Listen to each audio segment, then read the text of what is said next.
Welcome to the Black Science Podcraft. This is a cross between a podcast and a presentation where you'll have one speaker delivering a concept, a theory, an idea to the other. So the goal is to allow you to critically analyse these points and to see if they hold any weight. So why black science? So there's a few reasons behind the term black science. Stay tuned to find out. Well, that was interesting, wasn't it? For me, I would say that CRT is... I remember we had the discussion before where we spoke about where it come from, but I forgot during this part. If we've created it based upon there being a need for us to define it for ourselves, for us to... get together cohesively within ourselves and understand the challenges that are out there when we're faced with. I basically feel that what's the point? I do feel I agree with Naba in terms of I would want it to be taught, not necessarily to appeal the way you were saying it. Definitely, I didn't see it as in that. But in order for us to move forward in these other spaces, which we would then use that and move forward, because we have to engage in these different places, I would say, for us to move forward, to integrate with other, unless you're talking about building your own school and separation completely. That's what I'm taking from that CRT and your viewpoint. But I don't think that is, we're going to have to be able to work with other races and move around, even if we do have those closed views. So I agree with Naba, I think, in terms of teaching it, in terms of engaging with it. If we've created it, what's the point? That's what I would say. What's the point? How's it going to move forward amongst us? But I think Match began with an important point of the propaganda, the woke culture. So we began the whole program with kind of starting off with kind of how woke politics and kind of the LGBT, all of those kind of things being extra things will be attached to a concept. And I think it only... that power that they've developed through kind of soft power of influence, through media, through Trump, the power of kind of the way that the media kind of wields our perception of things. I think it is extremely powerful for black melanated academics to define a term. What it's been done. Yeah, which I think is really powerful. And I think what's powerful about it, and I'm sure it gets taught in kind of Africana studies in HSBCUs, but I think it's as powerful to have those same... that level of academic rigor, which should, ultimately, what's done in research halls in university is supposed to impact policy.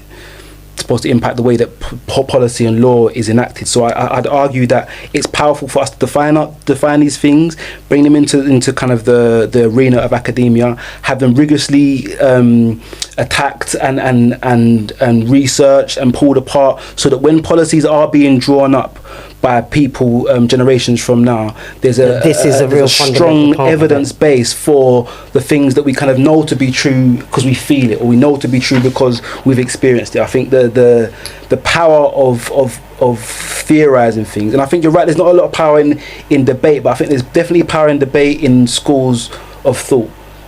But for us to use, just in terms of university, in terms of how could we... it has to be taught in terms of the dialogue is important in the first instance, and I think these enlightened views that we're having, turn into debates we're having with our less informed brethren.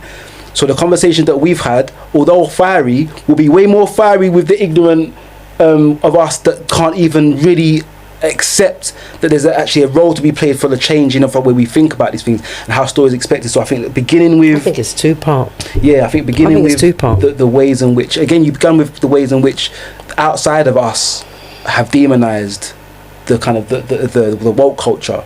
Within the culture, we've got CRT. So I think it's important to understand that there's different layers of the way power is perceived. There's the media, which will kind of demean it as woke culture, left, group it with a load of other things to be demonized, and then there's a way we define it in terms of critical race theory, both as a community, as people kind of having these kind of woke conversations, but also the way it's interpreted and promoted, and the so you're saying we should have a viewpoint of that. We should have control over all of it, you're saying? I think whether or not we have control over it is a narrative. So we don't necessarily have control over the narrative. We don't. And I think the whole point of part of this discussion is around we don't have control of the overnight that's taught to us, but we do have control of how we internalize it, and we do have a responsibility to write stories and write narratives and create narratives that are more accurate to us being developing than kind of being under kind of post-colonial education norms. And I think that the discussion around whether or not it's powerful or not, I think it's less about whether it's powerful and how powerful it is, and what strategies we need to kind of impart to make sure that critical race theory isn't just a theory. Yeah, well, that's my point. I just think, what is it going to be used for? You can want to go out there and convince as many black people. You said most of these points we can't deny, but then how is that going to change where we're living? Just by the thought of it and being aware of it, having it in our thoughts. Then you're saying how we all act off of it, but where we're going to go and act. So on that same logic, what does it help being taught in the schools then? Because the younger ones will be able to make some changes in the real things that are going to be moving forward. Like for us. So what's the difference then? What do you mean? It's the same. You asked, what's the point? It's in, so you know it in theory. It's the same thing. But for them to act on it and for them to make a change. But some of us won't. But some of us at this stage and age, we'll just take it in. You're saying contradictory. You're saying teaching it in school will lead to people changing, but just teaching it not in school, they're just going to have a thought in their head and it doesn't lead to anything. So he's asking about how does that make any difference? It's the same thing. My thing is, it's not about whether the schools will teach it and then having it debated in school. It's about whether we understand it. This is the problem. And whether it's academically accepted, that doesn't change anything, because it would just be debated in academia. There are so many things that are discussed in academia that nobody cares about. Happens all the time, right? In the real world, this affects us all. But we don't understand that, the vast majority of us. So the importance of these definitions is that we understand them as a people, as a group. We've internalized this understanding, and that will make us move different. That's why. That's the point. Because I think most people, different how? Most parents, and I think he touched on a good point in terms of what's the value of same way they would have schools. moved if they was kids, like you're saying, they would move different. The same way. I don't know which way you're thinking there. That doesn't exist in my version of events. But whatever version you was talking about there, it's the same. I don't see why you can't see it's the same thing. The question, maybe because of the way you're explaining. The question, what's powerful? What he's questioning, what's the power of it being taught in schools as opposed to us as parents teaching our children? And I think what's important is that most of us and parents in this generation don't always have the time, and this is a completely different discussion potentially, but we talk about how do we embed a liberty in our children. But we can't expect them to teach us our we can't. Definitely. That is another problem we have, which is why I don't like this argument. It comes to the point of our ability as parents to embed certain views and I think ultimately critical race theory is a way to be more critically thinking about the information that you're taught. So I would argue that anybody that's taught critical race theory at whatever point in school, it would benefit the way they view race. Now I think it's more important that parents understand critical race theory, but I think again, what's the mechanism of us teaching most parents to embed these views? What's the mechanism? How do we see that actually happening in practice? If it's not, for example, taught in school, which is kind of might be ideological, because actually it's unlikely that this gets obviously through. This is my point, and you want to fight them to make them teach us something that only helps us. No, I think it's mad. What kind of contradictions exist in black life? The contradiction of thinking that your oppressor will participate in your liberation, and that your oppressor will dismantle his big international economic apparatus in order to bring social reform to you or anyone else. When he put up the apparatus with your labor and with your blood, and used your labor as the seed money to erect the structure of capitalism, and the whole economic system, because he had your labor, then that 300 years free of charge, he's erected a worldwide economic system. But to be naive enough to think that he's going to give you anything other than crumbs of appeasement from this apparatus, or he's going to dismantle any of it in your favor, is just downright wild. It is beyond a contradiction. It is a form of insanity. It doesn't work. It doesn't work. So if we are not going to take the time to empower ourselves with an understanding that helps us recognize our reality, then it's dumb to think that they are. No, but I think that they're gonna listen to us and explain to us. What's important? I think We're we need to learn for our children. Yeah. So exactly. How do we do that? Yeah. Well, we need to figure that out. And that's my point. That's the point. So their job was to define it. Yeah. It's our job to get that definition and that understanding into our community. Right, so it isn't the institution's job. It is our job. Because the institution, again, it just gets debated. It gets lost in academia. And again, that is just long. Why? It's unnecessary and a waste because you just end up... Anyway, we move. So... Part 4. Teaching is important. Yeah, and that's it. Even now, how he's discussing it right having now. Our schools, our community schools. So we're on to the next. What are we on to the next about? We're on to the next. So there are many narratives that have been told to shape the way black people are viewed. Right. 19 Keys makes a few significant points in the following clip about how the image of the African American socially has been represented. On one hand, he points to it that it's been represented as a death culture that is basically what it's becoming, promoting violence, drug use, and criminality. He mentions in this clip here. We have to end death culture in hip hop. Okay. It's what I call fast culture. It's like fast food culture. You know what I'm saying? It's just for fast consumption and capitalism. It's not for culture creation and values. It has no consciousness built into it. And it doesn't have the framework or the foundation and a reason to have hip hop. And then we make hip hop too important. Right? And what I mean by that is that hip hop is a part of our culture. It is not the culture. Right? What our culture really is that we revolutionaries. And we've always been. Throughout the history of this country, we've been the most revolutionary people on the planet.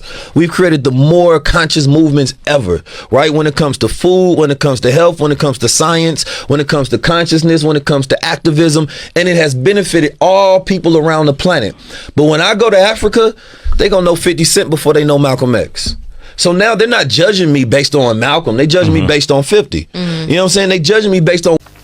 On the other hand, he argues that true black American culture is revolutionary. Throughout their history, what you see is a people fighting for their own freedom, independence, recognition, and as a sovereign people with the rights, and they must not... recognition as a sovereign people with rights that must and will be defended. So one thing I want to say is that I've always seen that as the true representation of black Americans, and to be fair, I think globally that is what people like about African Americans. Nowadays we've seen this image, the hip hop image, chain swinging, talking about guns and drugs and all of this, and this is promoted as what they represent.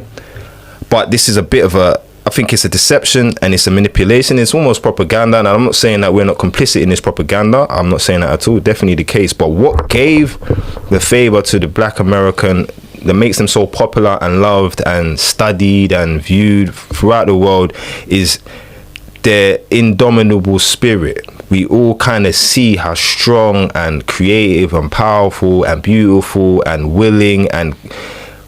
Given all the stuff they've been through, no group of people have been through so much, like known human history, hundreds of years of the worst kind of treatment, and still to be admirable. People admire them of all the races, from all cultures. People admire them, the creativity, the beauty, and there's so many different things they do. It's only recently they've got this image, so we kind of given this view that they represent hip hop culture. That is their culture, and that's it. But truly, if you look at their greats, whether it's Malcolm Martin, whether it's Muhammad Ali, there's a whole list of them. If you notice the common thread behind all the true greats of American history, they're all revolutionaries. They're all strong characters that basically fought for respect and humanity and to be seen as proud, strong, powerful people. And this is what people really subconsciously on a spiritual level like about the African American people and culture. And I would argue it's the same for Jamaicans in particular, out of the Caribbean peoples. I would argue this is the spirit that people really take in and like. They see the strength and they see the pride and they see the will of a people, that have a history that really should have written you off, really, but they don't allow it, and it's admired. There's a general admiration for the underdog hero. And I think as a people, everyone appreciates and understands the oppression. So I think, what definitely underplays or underpins even some of the negative stereotypes. Comes from a place of having an admiration for a defiant people that haven't kind of cowered in the face of adversity, and I think that probably does underpin even the negative stereotype. Yeah. You know, and so yeah, he argues they're revolutionary, and throughout their history, we see people fighting for their own freedom, independence, recognition as a sovereign people with rights that must and will be defended. Personally, this is why I've always loved people like Tupac. You know, I was a Tupac over Biggie, and everyone knows it. He always, you know, there's that saying that people say, you think you're Tupac or something, and that refers to the guy that's trying to be more of a revolutionary rapper. If you look back on it now, people will say that he's just the same, talking about drugs and guns and all of that, but the spirit behind the lyrics and the tone and, you know, the gangsterism and the thug life and all that, the spirit of it, that was a revolutionary character, and that is what made him so loved. And if we really pay attention to that aspect, it's the same with a Nipsey. You know, he might not have said it explicitly, but there was a spirit that people can kind of see in it, and we always align behind the ones that seem to emulate that spirit. And people have used this, they've used this imagery for success many a time, because that is truly what we like about these characters. And again, it's the same about the popular Jamaican artists, I would argue. We all admire that character coming from these people. So that is the true narrative behind the you know, the popular African American, the true celebrity, the people's champ. The people's champ, that's a good way of putting it. That is really what we like about these guys. It isn't the guns, drugs and violence and being a bad man and all this type of stuff. We've kind of been made to believe that's what we like about them, but it's nonsense. What I will say is consider the way we love Ali, Nina Simone, James Brown, the iconic symbolism of the black fist, and the significance of a Tommy Smith raising it, you know, at the Olympics, and hip-hop in general. I would argue, again, it isn't what we think it is now. It always represented the people's voice, standing strong, fight the power, F the police. All of these energies is what made people really like it. Now we've kind of made it dumb, money, drugs, but really that's the superficial stuff that is riding on the coattails of those ideals. It's not really the thing that led people to it. Yeah, because the inception of hip-hop in the 80s came out of the civil rights of the 60s and the activism of the 70s, and I think what we find now in a kind of post digital age is that the significance of celebrity, I think, holds less weight now. I think we've got a lot more celebrity and more famous people than we did. Yeah. When you look at the time, when you look at the Muhammad Ali's that you took the 70s, there was no social media.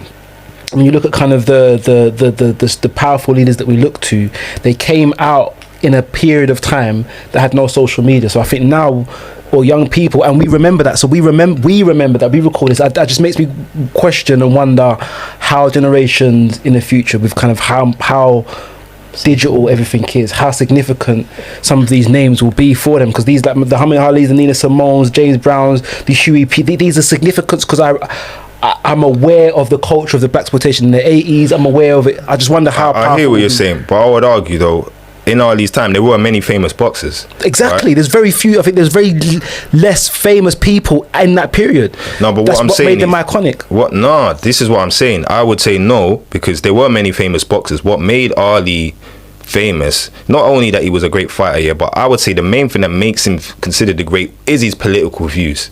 It was how he put himself out there. What made Ali so great is that he had everything to lose, and he purposely, very intentionally, it wasn't like, wow, it wasn't great for us, but at the time, this is what made him famous at the time. This is what made him a global superstar, that he was willing to throw it all away and say the things he said, act the way he acted. There were many famous boxers at the time. His whole career was fighting some legends at the time, right? But no one cares about them like they care about Ali. Not just because he was the champ is my point. I'm saying because he was revolutionary. You remember these people, the Nina Simone's, because at the time they were seen as runaways. They was doing stuff that no one else would do. They would risk their wealth. This is the thing about Ali. What particularly he was at the top.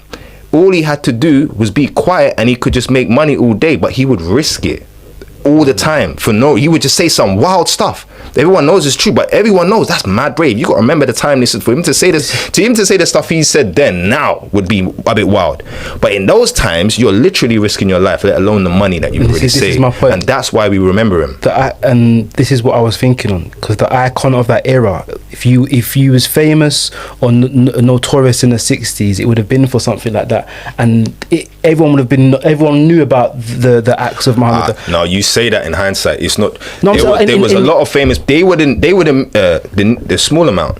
The Ali's, he knows. He said it. They're not. Other guys ain't gonna come up and talk like this. I'm the only one. What's your suggestion? That's your question. Okay, you talking to me, not a dumb Negro or pork chop eater. Don't know the truth. I'm free now. I woke up. Now, what are you gonna tell me now? I done gave you my solution. Some land of my own, doing something for myself like you, England, and America do. Now, I know you're not against the black man. I know you're not against me having my land, are you? I know you English and ruled and slaved forever for a long time. But do you still today don't want me to have my own country and build for myself and govern myself? Would you think that's bad if we thought like that?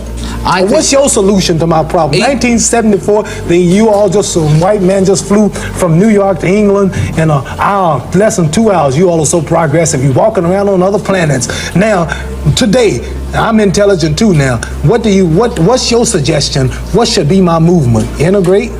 Yeah, equal rights in a mixed society. In this society, where you still own the government, you still own the train station, the railroad plant, the lecture plant, these television cameras, you still make all the food, you control everything, and I'm like a leech on a dog's back. All I can do is just wait for you. I can't do nothing for myself. Integrating in your society don't mean I'm doing nothing for myself. You doing it all. I want to do something for myself. I'm tired of depending on you. You might get broke one day. Your stores might close. Your gas pumps might cut off again. I'm relying on you now. Can I have my own land and country? Well, you've got your own freedom here. For instance, I know you're luckier than many black people in America, but you're your own boss. I'm speaking for my nation. I know, I appreciate that. If I was representing just me, I wouldn't be talking like this, because I got it made. I'm talking for my brothers who's out there. But I just don't see how, Mohammed, I don't see how you can slice up America into bits and get all the whites in one area and all the blacks in another. Then we leave then. We leave. But they'd miss you. I know it.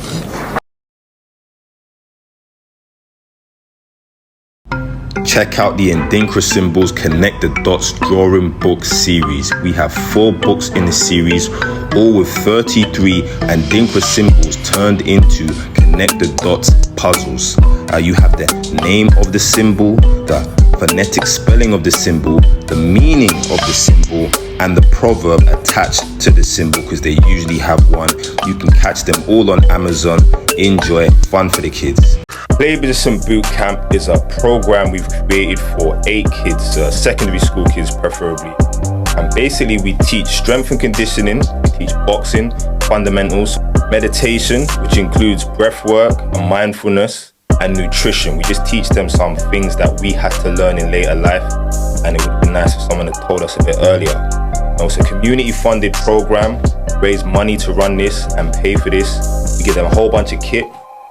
They all get some gloves, they all get wraps, they all get a medicine ball, exercise mat, skipping rope, and they all get a resistance band. They even get some more stuff from sponsors that have supported this boot. And it's all done in Brixton Street Gym, the original sponsor. Yeah, if anybody's interested, please get in contact, pypbootcamp@gmail.com if you want to try and get involved in the next one, because we're going to keep running this, try and keep it a consistent program.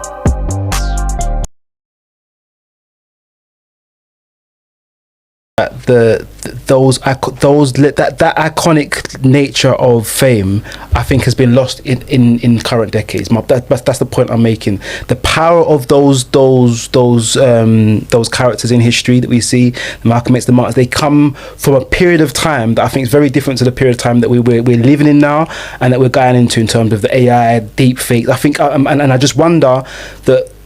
You're making a separate point. I'm with you. Yeah, that's the point I'm making. I just think that the icon of those eras, it's not as big as it's gonna be. We remember it out of nostalgia. I'm just wondering how that nostalgia translates to our children who have different media and digital influences. Where in the 60s you had the newspaper, you had the radio. If someone was famous, it was through those two mediums, and they was global. Now you're global for TikTok. It could be someone in their bedroom. So I think that the idea of fame and being iconic and our ability to kind of teach. Let me move. Huey Newton, founder of the Black Panther Party, echoes the sentiments in this video here about, you know, the revolution. Men that used to get looked up to were revolutionaries. It wasn't the bad boy on the block. It wasn't the money man. It wasn't the guy with the most dough or the most girls. It was the people that was really representing something, and that's who was iconified.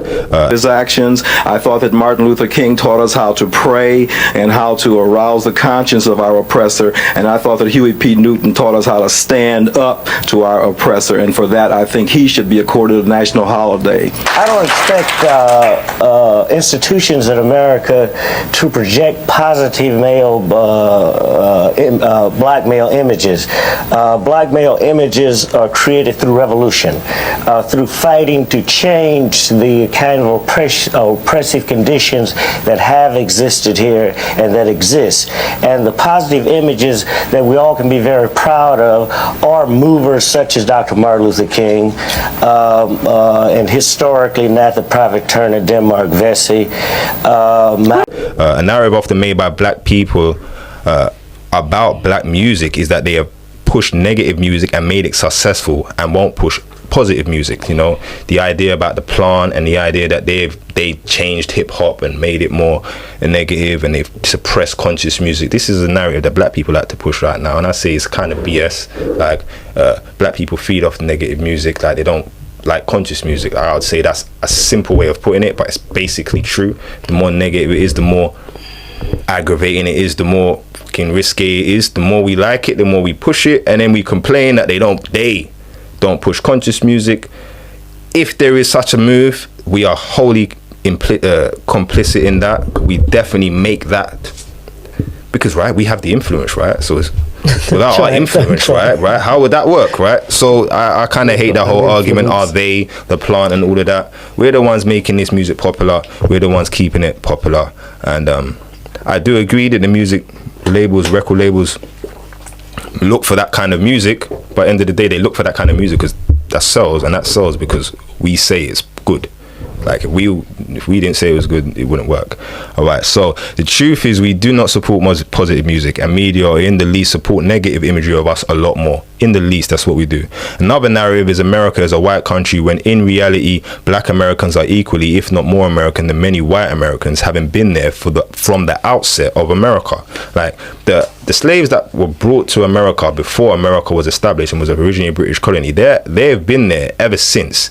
There are so many Europeans that have went over to America since then that are now claim full American status and are never told to go back to their country, whereas, you know, black people that have been there from before there was a USA, they're told to go back to go back to their country. It don't make no sense. They've done everything that is required to be part of a nation, and they've built it in every way possible. They've fought in every war there was. They are more American than a lot of the European Americans, but you know, the narrative is still accepted. I've also seen online, the Foundation of Black Americans. I've seen it argued online that Black Americans don't know their roots when they claim American, but they are just as much American as Afro-Caribbean is Caribbean. This is a point I want to make because I've heard this argument several times being said by a Caribbean that remembers a time when they spoke to an American and asked them, where are you from? An American says they're from America, and then that Caribbean person kind of questions them like, no, but where are you really from? Like, and then, you know, this kind of goes left because the American is offended, like, what do you mean, where am I really from? I'm from America. And I always think it's a bit odd because the Afro-Caribbean person is ancestry goes back to that region just the same amount of time as the Black American goes back to that ancestry. But because we've accepted the narrative that America is a white country, we accept that the Black American doesn't have the same ownership to that land. And this is the power of narrative. Again, they've been there since the beginning. Yeah. So we have all accepted that no, that's a white land. It's, you know, as if they've somehow been allowed to stay. Like, what do you mean? They built that place. It's that power of culture. So Caribbean islands will be seen as dominant black country because they've got a high percentage. Less about the history of it, but more about, like, if everyone, like, if I see it on TV that it's black adverts and it's black everywhere, it's a black country. Yeah, it's a black Whereas as people view the United States, which is basically, other than the Native Americans or the native, whatever you want to call them, culture identifier is a nation of immigrants. Yeah, which it makes the point even stronger. So why is it a white country? Yeah, it makes the point even stronger. So if that's the fact, that makes the point even stronger, right? They have no specific claim to that land because the people that were there before, Mexicans or Native Americans, all the people they were there long before. So that makes it not white. And then the people that went from day one with white people, that they came with black people. So it was never just a white country, but the narrative they have the power to control tells us it is. Something similar could be argued for black people in the UK and France whose only real argument for denying a black person's right to claim these nations as their own is racism. Many people in the UK have ancestry that have fought in both world wars and have been part of the British realm for like how long, right? Officially on the papers, right? That's what it was, but it's not accepted as that now. And go back to your country. It's the same with France. Go back to your country. It's only racism that allows that, because as far as nation and all of that stuff is official status is, they have the right to claim that nation as theirs, but racism doesn't allow them to. Black people in these lands have performed every duty experience of a real citizen. Additionally, they are the only there because of the colonization of African lands, which made them French and British lands, meaning that they have every right to be there. There are historical narratives at play. Have you ever heard of Manifest Destiny? Look at this picture. The idea that the United States was destined to expand westward across North America. It was a belief that was widely held in the 19th century. Check out the pic, right? So Manifest Destiny is what they call their colonization of the states. It's a nice way of putting it, right? Rape, killing, pillage, all of that. They call it Manifest Destiny. We're just manifesting the destiny that we always had to rule over these savages. Basically, that is how they make it look really pretty in the picture, but this is the power of narrative. They need to tell themselves a nice story about it, and it needs to sound good because their mind has to make them feel good about what they've done. So notice that the imagery makes it look like an angel is bringing light to the land. Would have those natives to the land seen it the same way? Obviously not. The reality is this image represents nothing but colonization, robbery and genocide, making this the angel of death. Similar ideas are held to this day about the British Empire and its impact on the world, as this clip demonstrates. Shouldn't they actually be paying us? Because some of these Caribbean countries are very prosperous, they've done extremely well. And they did well because the British gave them the rule of law and democracy and capitalism. And this has been incredibly successful. The British Empire was an amazing force for good, for civilization and for raising people's standards of living. So why should we have to pay for doing that? Surely we should be paid. Jacob Rees-Mogg.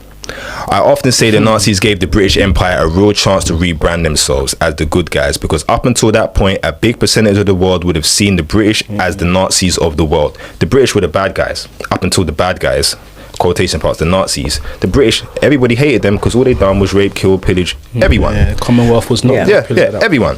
There are political narratives throughout the Western world. Throughout the Western world today, the right, aka far right, is on the rise. A common narrative amongst the right is foreigners are to blame. For poor healthcare, affordable housing, the rise of unemployment, crime rates, etc., they are to blame is the story they tell. In reality, during every period of recession, austerity, or economic downturn in the last 20 plus years, the wealthy elite, including the right-wing politicians who blame foreigners for the UK's economic issues, have made more money than ever. In this era in particular. Another video by Dr. Kehinde Andrews. Check this one out. Eventually, Farage is going to be Prime Minister. If Trump could be president, why would we even be surprised? I mean, I suppose you're right, and we shouldn't be. But I look at someone like Nigel Farage, who is an elite. He's a millionaire. He's from a wealthy background, and yet he's out here speaking like he's for the common man. And he's the representative of this like white working class underclass that isn't heard anywhere else. It's baffling, kind of. I don't get it. Mediocre white men is a feature of history. I mean, honestly, a feature of history. That's where we're headed. Unless the left starts to deal with emotion, right? You can't deal with someone like Farage with facts. Brexit should have told us that facts don't work. Facts are totally and utterly irrelevant. As the wealthy elite get richer and the average Brit gets poorer, getting rid of the foreigners is somehow the solution, as the story goes, right? Everything's messing up. If we get Abdul out the country, everything will fix. This is what they basically teach, right? Rich people have actually convinced poor people that immigrants are causing all their problems. So you think the reason you have so much less of the money is because of other poor people that have even less of the money than you? You don't think that maybe rich people, the people with all the money, might have something to do with you having much less of the money? And we all know the cost of living has been going up dramatically in most of the world in recent years. But you know what's also going up dramatically is the net worth of the very, very wealthiest people in the world. So basically all the normal working people are getting much less rich, but at exactly the same time, a handful of super wealthy people are getting much more rich. And we don't think there's any connection there. I mean, take the American economy, right? You have the largest, most valuable stock market in the world. In fact, your market is worth as much as the rest of the world's combined. But you also have the largest debt in the world. Look at that. You've got a strong economy and a weak economy simultaneously. I guess the question is, strong for who? And also weak for who? Now, I'm not an economist, but here's something I see. Firstly, these people's net worth is made of this, right? They own lots of shares in giant multinational, multi-billion-dollar corporations that monopolize not only your economy, but the world economy. Those giant multinational corporations don't really contribute their fair share to the economy in lots of different ways. Firstly, they avoid paying their fair share in taxes by disguising growth as loss. Basically, when you make profit, you have to pay taxes, but if you invest your revenue into aggressive expansion, then that revenue is technically no longer profit, but it does increase your market share, which increases your share price. If you're one of the people that owns all of the shares, then that technically not profitable business practice is actually a very profitable business practice, but the shares are unrealized gains, so again, no taxes. Now that aggressive expansion is also largely funded by not paying their employees a salary that represents the value of their labor relative to the economy. When the cost of living is going up, it means the prices of all these products are going up. And if the salary of the people making all these products isn't also going up, that just means these companies are pocketing a larger share of that money. Now, if more of the money were going into the hands of the people, those people would be generating more tax revenue for the government to use to pay back the debt. But when the economy is set up in a way that funnels all the money into a corporate sinkhole that never returns the value, then the government has to keep adding more money in order to keep that economy running, which it keeps funneling into the sinkhole, so it has to keep adding more money, which makes it particularly cute when a corporate billionaire shows up to fix the debt problem. Sweetie, you are the debt problem. So a socio-political narrative that I hear a lot by being someone who speaks about racism. So I hear this one a lot, right? Speaking about racism is a victim mindset. This argument suggests focusing on a systemic racism, pointing out discriminatory practices, or even talking about the history of racism, slavery, and colonization is having a victim mindset. And it's the reason that I'm not going to be successful in life, right? This is something I've heard so many times. They also argue, these are the type of person that will argue racism doesn't actually exist. So, you know, they say it's a big boogeyman, it's all in your head. And focusing on it is the actual reason we actually perceive it. It's my fault. I keep thinking about it, and that's why it exists. This is, you know, to me, this is simple gaslighting. The funny thing is the same type of person that will say such things are both black and white, and are the same type of people that may complain that the UK is under siege and foreigners are taking over. Yeah. So the same type of person that says that, you know, me talking about racism is the problem, and me kind of thinking about racial issues and talking about systemic issues is a problem, and I shouldn't, and I should just focus on being successful in life, is the same kind of person that will say other people coming here is messing up the country, right? Both black and white. I've seen it. It's happened many times where I've debated this kind of rhetoric, right? It's funny that they have these views, but it's not actually funny if you deep it. They say things like the problems of the economy, healthcare, living standards, housing are all the fault of foreigners who are taking everything away from them and ruining their country, literally framing themselves and their countries as victims of immigration policies and foreigners. So they're saying I got a victim mindset for talking about racism, but the minute you talk, the conversation shifts to foreigners coming over here, all of a sudden they're the victims of Abdul coming over here. You know, all of a sudden Abdul and Abdul's mum is why they are getting a pay cut, and is why the doctor couldn't see them the other day, why the dentist don't work. All of a sudden they're the victim. The fragile, vulnerable nature of patriotism. Yeah, but it's mad because it's like the hypocrisy of it all. 1 minute you're telling me about victim mindset for talking about historical facts, but then you're playing the victim and you're blaming Abdul. Meanwhile, the wealthy elite in the UK and the West at large have made more money in the last 10 to 20 years than any other point in history. But of course, the story is foreigners are to blame. So think about it, right? Just think about that. The government officials backed by the wealthy elite are arguing that what's wrong with the economy is foreigners, while this same wealthy elite are making more money than ever. So these people, I heard a stat the other day that Reform, who blame the foreigners for everything, is mainly backed by millionaires. It isn't the working class that fund Reform. Is millionaires. Nigel Farage wants you to believe he's one of us. Aladdin the boozer. Bit rough around the edges. Doesn't trust the government. Hates the elite. He says what everyone is thinking. But here's the thing. He's not one of us. Not even close. He is not working class. He is not self-made. He certainly isn't anti-establishment. He is the establishment. Let's have a proper look, shall we? Where does his money come from? Who funds his politics? Since 2019, 73.5% of Reform UK's declared income came from donors with links to offshore trusts. This is Christopher Harborne, and he is the party's biggest individual donor. He gave £13.7 million to Reform in just over a year. He's based in Thailand. His name appears in the Panama Papers. He is linked to multiple shell companies registered in the British Virgin Islands. He also gave $500,000 to the Conservative Party in 2022. The same month, the Treasury announced its plans to make the UK a global hub for cryptocurrency. This is Jeremy Hosking.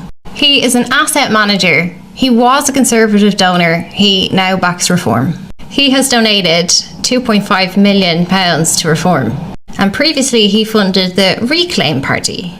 He operates companies through jurisdictions like Jersey and Bermuda. His global equity firm, Hosking Partners, represents fossil energy and major railways. Nick Candy is a billionaire property developer.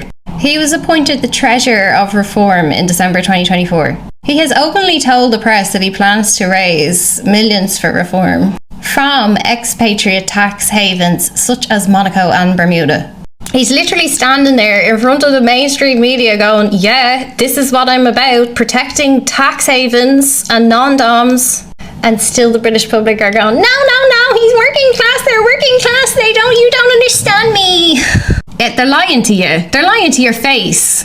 He has personally given 300,000 already, but his pledge to raise millions speaks for itself.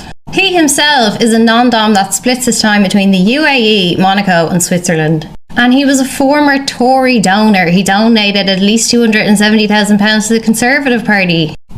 I can't remember I remember hearing on LBC, but it's mainly millionaires. It's rich people that are really, that Farage is a rich guy. He appeals to the working class guy. He's just some rich guy. It's all about his money. It's the same with Trump. It's mad. He appeals to the working class. The elite have convinced the working class that Abdul is to blame. Meanwhile, while Abdul is to blame for all of these infrastructure problems, the same elite that are telling you Abdul is to blame are making mad money. So they're not feeling none of this pain, but they're telling you, look at Abdul, right? It's look at my left hand while my right hand does the move. It's magic, bro. That is the true power of controlling the narrative. People accept it and they see it, but they can't see it. It's mad. Compare that to the economic narrative that Africa is poor because of corruption and bad leadership. In that situation, there's no issue blaming the economic issues on the government officials and those that are profiting from the situation. So when we look at Africa, nobody has a problem pointing out that the reason why nothing's working and the economy is struggling and people are poor is because the government is corrupt. Is because there are people making a lot of money and they're multi-billionaires and they're doing all this shifting around money and they're signing deals that are making the people poor but keeping them rich. That's why those nations don't work. It's very obvious when we're looking at Africa, but when it's happening over here, no, they're making money, but it's Abdul. Make sure we get Abdul out of the country and then everything fixes. It's so weird, and like I always watch it all happening and think, how do people not see that. It's just dumb. Even though the reality is corruption and bad leadership is created and maintained by foreigners, namely those in the West, via neo-colonial practices that benefit them, as explained by economist Howard Nicholas in this clip. So this economist explains what we already know, but for those who don't understand, neo-colonialism is basically economic colonialism that goes on in Africa. Now, most African leaders are puppets maintained in power by making the right deals with external powers, Western powers most of the time, that allow the exploitation of African minerals and basically keep Africa in the situation it is now. But he explains it better than me.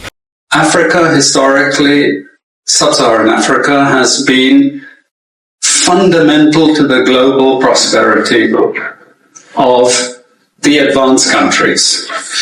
Okay, and Africa had a role to play. It has a role as a raw material producer. We will not allow sub-Saharan Africa to escape that. Okay, we do everything to keep sub-Saharan Africa where it is, also impoverished. It's absolutely vital for the prosperity of everyone else. So let's get clear about that. Okay, and this means all the economic structures, all the global institutions, and the economics we teach everyone is all designed to keep Africa exactly where it is. And whether it is Europe or US or now China, it's always the same. We need Africa to be impoverished because we need those raw materials and we need them dirt cheap. Okay, so that's the message. A hypothetical narrative I've heard a few times suggesting that black people would do the same if we were poor, as well as Africans were would do the same if we were in power, as well as Africans were civilized by Europeans. So we should be grateful. So, you know, people say we would have done the same if we was in power. We would treat them just as bad. And I've also heard, you know, we were civilized by the Europeans. So we should basically be grateful, right? Well, the reality is Africans civilized Greece when they were in power. So that's what happened when they were in power. And then Greece is the father of Western civilizations. Check out this vid. If you read what the Greeks said, not what we think, but if you read what the Greeks said they got everything from Egypt. They got all their knowledge from Egypt. Now, when did we come up with the idea that the Greeks created everything from scratch? 18th and 19th century. And in the 18th and 19th century, it was decided that it was just not appropriate for all this knowledge to come from an African country. Plato, Pythagoras, Hippocrates, Aristotle, Thales, they all studied out of ancient Egypt under black people. Pythagoras was there for 22 years. Hippocrates was there studying medicine. He recognized Imhotep as the father of medicine. He was there for 13 years. Plato studied there for 7 years. The Greeks learned from the black ancient Egyptians. You have to have that goal in mind. You can't let nothing stop you. And even when you feel like you can't keep going, you stay consistent and keep going. 1 foot at a time, you're already farther than you ever will go. That's why they say you only need to take 1 step forward. But if you take a step forward every day and stay consistent to it, there's no telling where you will go. There's no telling what you will accomplish. There's no telling what you will gain. But first you must be dedicated to gaining it, going there, and making it that far. So I'm leaving you with 2. Europe experienced their great period of enlightenment, which ended the medieval period, a time riddled with issues because of their interaction with the Moors. So basically, the Moors came and ended the Dark Ages, long and short of it. It was that interaction that led to the beginning of modern Western sciences known as the Renaissance, which was a period of European cultural, artistic and economic rebirth that lasted from the 14th to the 17th centuries. This is when modern science, maths, algebra, all of these things came. It came after the interaction with the Moors that educated them. And the Moors were a group of the Moors were a group of mainly Africans under an Arab leadership who had conquered southern Europe for the previous 600 years and famously taught Europeans about personal hygiene. Check out this vid. How did this history get lost?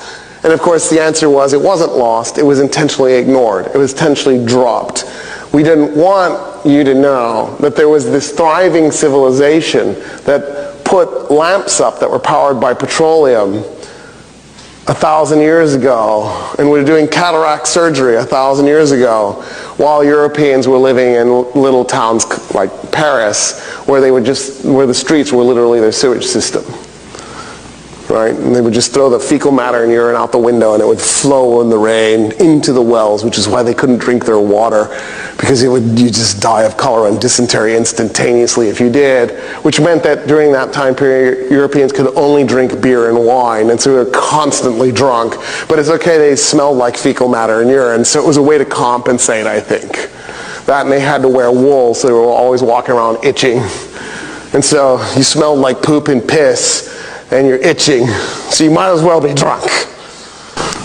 The Moors, with their African heritage, transformed hygiene and civilization in medieval Europe. They built public baths, essential for cleanliness, and developed advanced irrigation systems, improving water supply and sanitation. Moorish cities like Cordoba and Granada were known for cleanliness and urban planning, influenced by African architecture. Streets were cleaned regularly, maintaining public health. Personal hygiene was emphasized with regular washing and soap made from olive oil and herbs rooted in Islamic and African traditions. African Moors advanced medicine, with scholars like Avicenna writing on hygiene. Their hospitals were advanced, providing clean environments for patient care. Their contributions significantly impacted Europe, paving the way for future advancements during the Renaissance. The identity of the Moors has conflicting narratives. It has conflicting narratives when it comes to their racial identity. No matter how much evidence is provided about them being black, Dr. Robin Walker, bad boy historian, he's the best guy on this on the race of the Moors. Check him out. Spain was ruled by Africans and Arabs for 700 years during the Middle Ages. Is this from Hannibal on? No, from it starts with a guy called Tariq ibn Ziyad. Okay.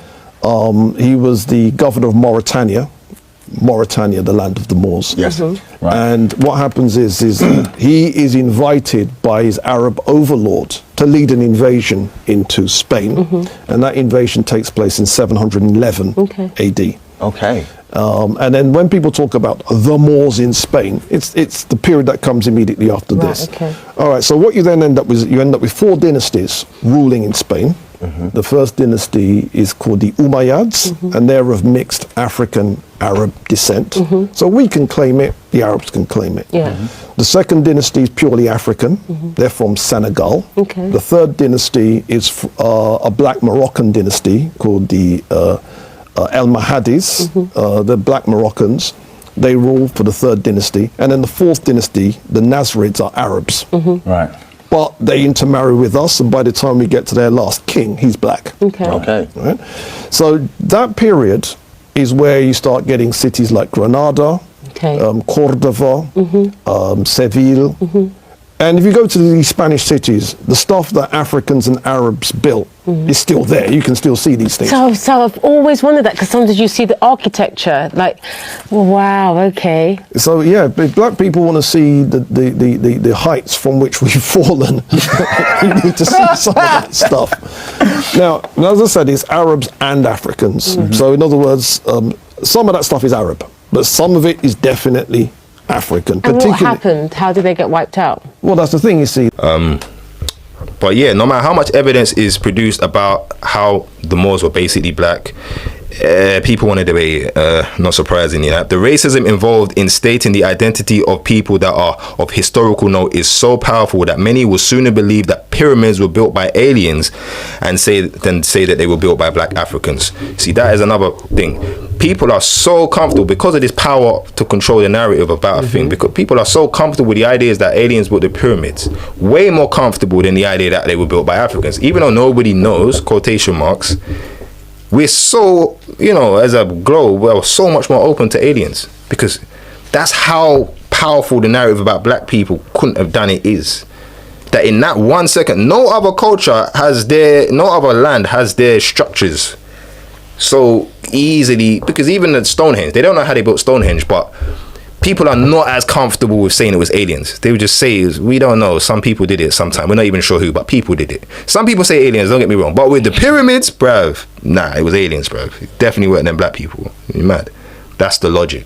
Separated the blacks who built a civilization in Egypt and Ethiopia from the rest of the black race, and he called them brown-skinned whites. Ancient Egypt became white only in the 19th century and in the 20th century. And the scholar who is responsible for this is Seligman, the noted anthropologist from England, Seligman. White supremacy argues that blacks are inferior than white intellectually. They are subhuman and they are incapable of building a civilization. White supremacy had one dilemma until Seligman came. The dilemma was ancient Egypt was black according to the Greek and the Roman scholars. 10 of them said that, including Aristotle and Plato. 10 of them said that in writing.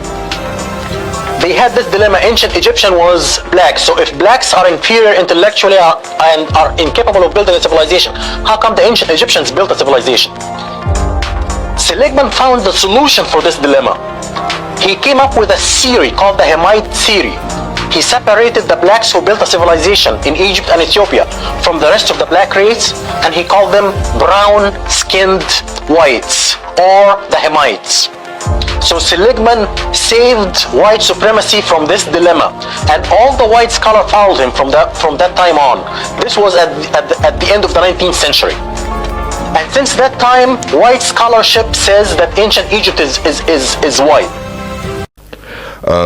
Meanwhile, the supposedly more intelligent people place their faith in pseudoscientific beliefs that black people are more primitive form of human, when the reality is black Africans are the only full Homo sapiens sapien, which is the scientific term for the modern human, as all other races have some amount of Neanderthal DNA, as explained in this clip.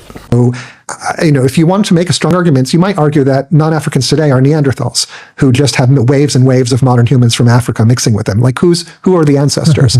So that might sound like a silly kind of philosophical statement, but like genealogically, I don't know if this happened before or after my books. You probably don't know about this, but there was a super interesting series of papers that came out which made it clear, many things became clear, but one of them was that actually the proportion of non-Africans ancestors who are Neanderthals is not 2%, which is the proportion of their DNA in our genomes today. If you're a non-African person, it's more like 10 or 20% of your ancestors are Neanderthals.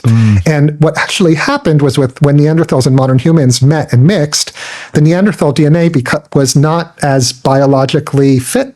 And the reason was that Neanderthals had lived in small populations for about 500,000 years since separating from modern humans, which had lived in larger populations, and had accumulated a large number, thousands of slightly bad mutations, such that in the mixed populations, there was selection to remove the Neanderthal ancestry, and that would have happened very, very rapidly. It was not even obvious that non-Africans today are modern humans. They're just maybe they're Neanderthals who became modernized by waves and waves of admixture.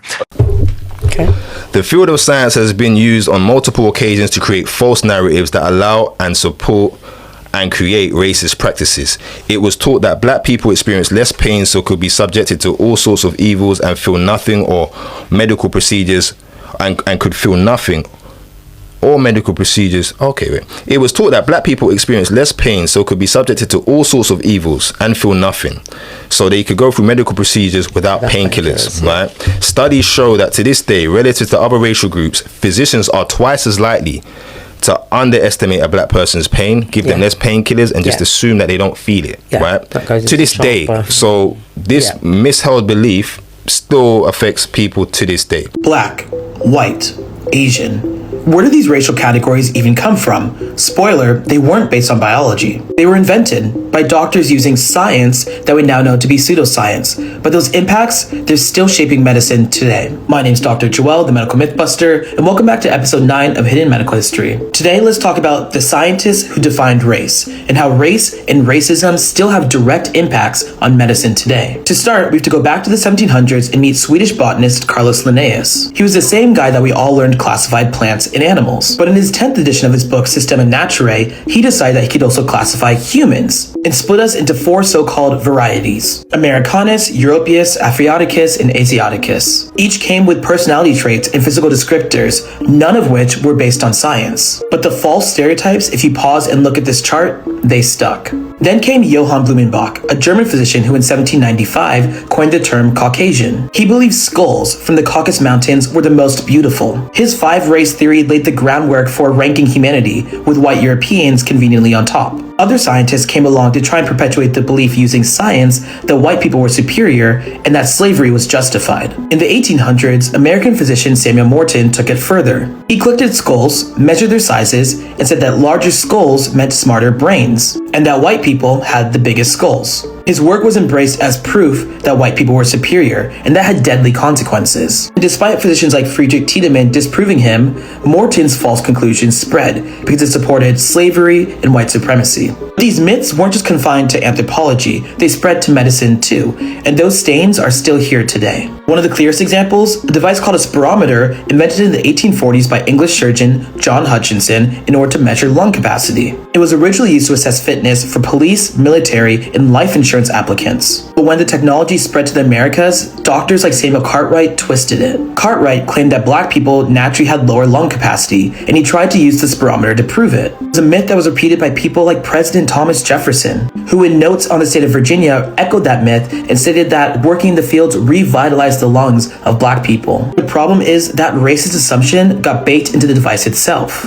Even now, for decades, spirometry machines have had an automatic race correction that assumes that black people and Asian people have lower lung functioning. And only in 2021 was the race correction recommended to be removed. That's a direct line from 19th century pseudoscience to 21st century care. And unfortunately, it's just one of many examples. The myth of racial differences wasn't accidental. It was designed to maintain inequality. And understanding that history is the first step to unlearning it today. Cultural narratives framed Africans as cannibals, when the reality is during the slavery, black people were eaten by their slavers, and for a long period of European history, there was a culture of eating mummies found in Egypt. So that wasn't Africans, that was Europeans doing all the cannibalism. There was eating mummies in Egypt. In both cases, it seemed that there was some power to be gained by eating human remains, as this clip describes. Some shocking and interesting things that I heard this week. White people openly ate black people until the mid-1970s. They ate their slaves, and they sometimes ate free black people after lynchings. I went down a rabbit hole of scholarly books that discuss this topic, so my search history is now compromised. These books discuss the consumption of black people literally with documented cases, and figuratively as a spiritual and societal phenomenon. People refuse to understand how slavery, racism, and segregation are rooted in profound darkness and evil. Also, for centuries, Europeans ate Egyptian mummies. Google medical cannibalism in Europe. So apparently there was a culture of cannibalism, like all sorts. The Delectable Negro, I think, is a very commonly touted book on this subject. There is a little bit of masochism, so much love and hate involved in eating something. To kill something and eat it, it's very sexual, very sensual. The consumption of black flesh often took place in the context of incestuous plantation dynamics. A master would often choose a favorite male slave as the object of his cultivated delight. So, they said the Africans were the cannibals, but they got books on this stuff, right? It's crazy. Spiritually speaking, a narrative accepted by the majority of Africans is that African spirituality is evil and demonic. I can remember speaking to a client one time about spirituality, and she's not a Christian, but she remembers. I remember her telling me that she went to a church and she found it a very peaceful environment, And then I was basically saying that most spiritual systems, if not all, basically teaching the same thing just in different ways. And then she pointed out that she doesn't think African systems are the same. She thinks they're very animalistic and very bad, or some to that degree. Like they're not going to be peace. And I've also had another friend, or client friend, something like that, right? Who said, he's a black guy. He was like, basically, he feels like African spiritual systems don't have love in them. There's no love in them. And then another one, the general misnomer that African spiritual systems don't believe in one God. This is just the misnomer. These are the three different kind of views. But the one that says that they're not peaceful and they lack love, it's always funny to me, because when you really compare African spiritual systems to the Abrahamic faiths, you will see that with the Abrahamic faiths, right, you know how much bodies have come as a result of those religions. Yeah. The amount of people that have died, right? But you can't compare that with the African spiritual systems. Not many people have died in the name of those systems. So much more death has occurred, yet the ones that have killed more people and have led to more wars are more associated with peace. And the ones that have just, are more related to people beating drums and smoking some stuff in the bush, I don't know, making music, this is seen as lacking love and all of these type of concepts. So there are a lot of narratives around spirituality that do kind of make you think how deep the demonization is. So whether it's people that are African of ancestry or not, we have all kind of accepted negative connotations about our cultural systems of belief, and all kind of accepted positive connotations about other people's cultures and belief systems, and we are so much more open to theirs and not to ours. I remember comparing how happy people are to do like Greek mythology, talk about Zeus and Hercules and all that, but if you talk about voodoo and all that, it's a big deal. But it's the same type of logic, but somehow we're not very comfortable talking about our own. We got the idea that West African spirituality is evil from the enslavers who colonized us. Now, I'm not telling you need to immerse yourself in Yoruba spirituality. I'm not telling you that. If you want to, you can, by all means. I'm not trying to stop you. I'm not trying to compel you. I just want you to understand that fundamentalist Christianity has been convincing us for centuries that our own indigenous ancestral spiritual practices are demonic. That is a lie from the pit of hell. Your ancestral spirituality is not demonic. I don't care what Bible verse they throw at you. It's not demonic. I don't care how much doctrine they regurgitate to you. It's not demonic. Unlearn that. Unlearn that. Please unlearn that. Someone commented on my last post about the world's oldest religions and brought up Ifa, and I want to speak on that because they were absolutely right to mention it. Ifa is one of the oldest spiritual systems still practiced today, but because it's primarily an oral tradition, it's often left out of conversations about documented religion, and honestly, that in itself is a problem. Just because something wasn't written down in a book or carved into stone doesn't mean it wasn't preserved with precision. Ifa has been passed down through priests, diviners, and initiates for generations, not through scripture, but through memory, ritual, and divination. It's the foundation of the Yoruba spiritual tradition and centers around divine wisdom, ancestral guidance, and the balance between fate and free will. Divination is done using sacred tools like the Ikin or Opele to receive messages from the spiritual realm, specifically through the Odu, which is an expansive oral archive of parables, cosmology, and ethical teachings. And what makes Ifa even more powerful is that it survived the transatlantic slave trade. Enslaved Africans carried it in their spirit even when everything else was stripped away. Through that, it evolved into other Orisha-based traditions like Santeria or Lukumi or Candomblé. The names may change and the language may shift, but the core remains: reverence, remembrance, and relationship with the divine. So when we talk about religion, we definitely can't just center what's been physically archived. We have to remember that some cultures preserve truth differently, and that's just as beautiful. Okay, so in conclusion, I mentioned that stories change depending on who's telling them and what they are trying to communicate. I would like to suggest that we change the narrative about three concepts or words. Faith. Faith is often seen as believing in the supernatural or something outside of oneself. I would argue that faith is as simple as the underdog's belief in himself.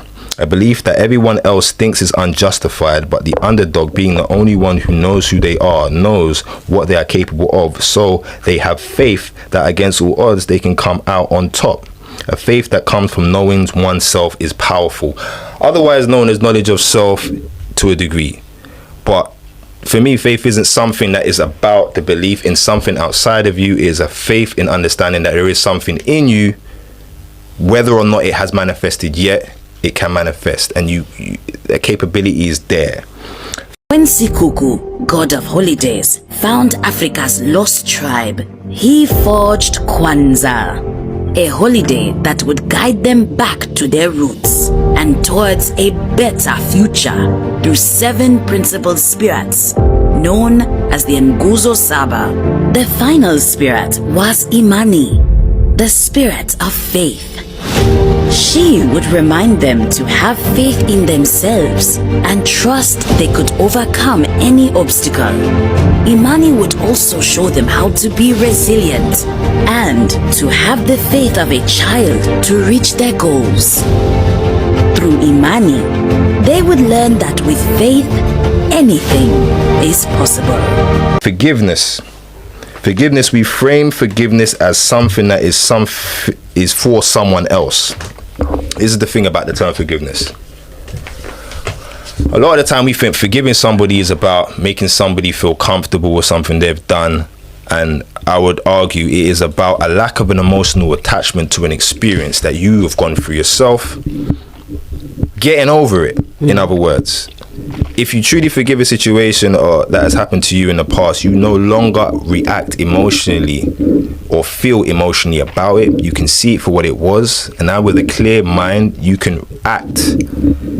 Clarity, if you can't forgive the thing that has happened, what happens is you still have the emotional attachment to a certain idea, concept, belief, experience, whatever the case, and this is always going to it's always going to distract your view of things, of how to deal with the situation. So this is the power of forgiveness. It isn't about letting the other one off the hook.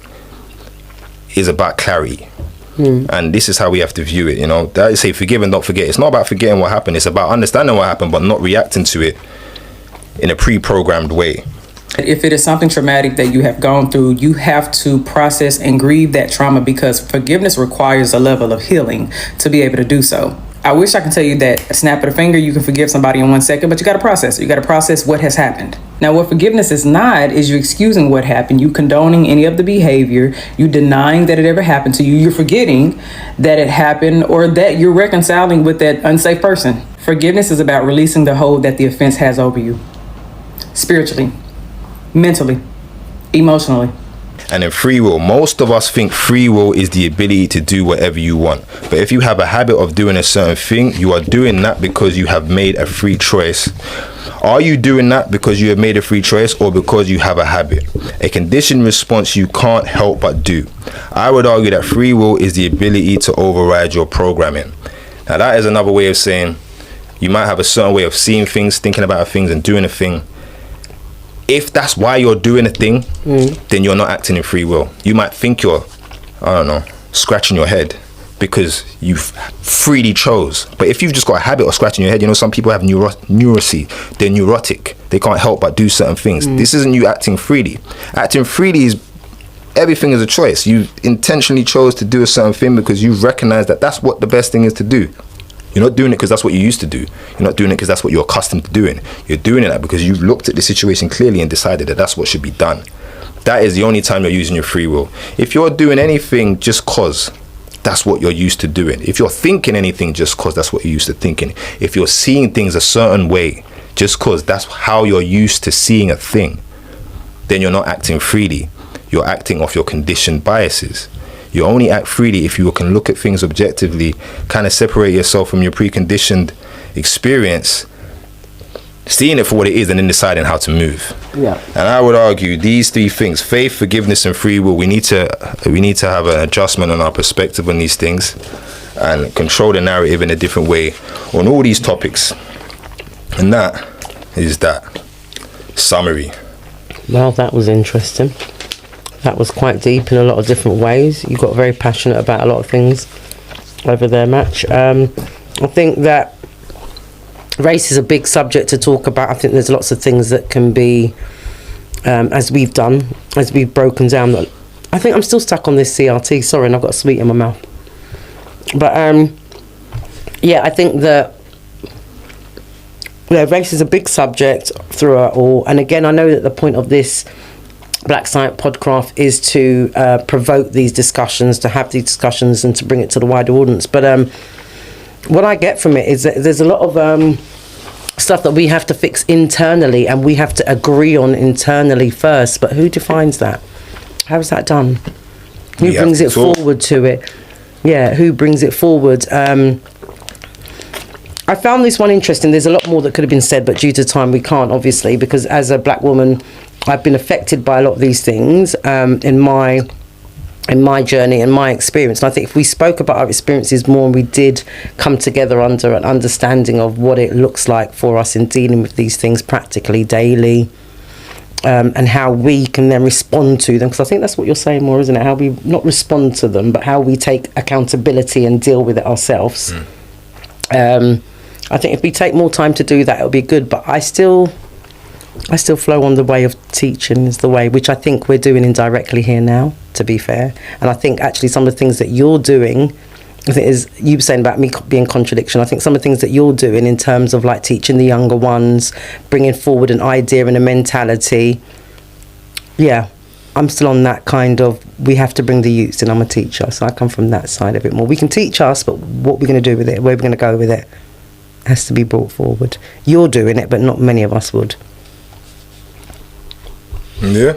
I think, I think the need to change the story we tell ourselves, the power in designing and writing our own narratives and the way they're embedded in our culture, what more widely is, I think, a question of accountability. But I think it's powerful to even have the discussion on the significance of race. And I think CRT,